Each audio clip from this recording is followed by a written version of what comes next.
Welcome to today's guide.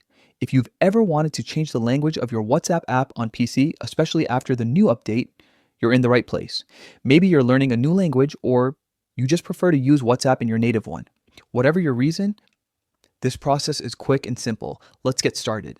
First, open the WhatsApp app on your computer. Make sure you're logged in and ready to go. Once the app is open, take a look at the left side of your screen. There, you'll see a menu bar with several icons.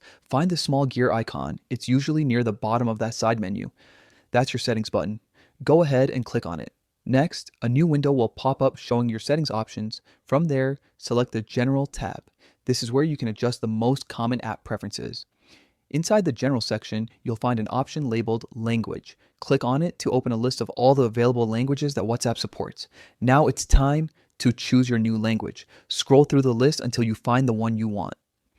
Once you select your preferred language, the app may ask you to confirm this change. All you have to do is hit confirm or OK, depending on what your screen shows. After confirming, WhatsApp will automatically reload in your chosen language. In just a few seconds, you'll notice that all the menus, messages, and interface text are now updated. You don't need to restart your computer or reinstall anything. The change happens instantly, and that's it. You've successfully changed your WhatsApp app language on PC using the latest update. It's a small adjustment, but it can make your chatting experience much more comfortable and personalized. If this video helped you, make sure to hit that like button and share it with your friends who might need the same guidance. Thanks for watching.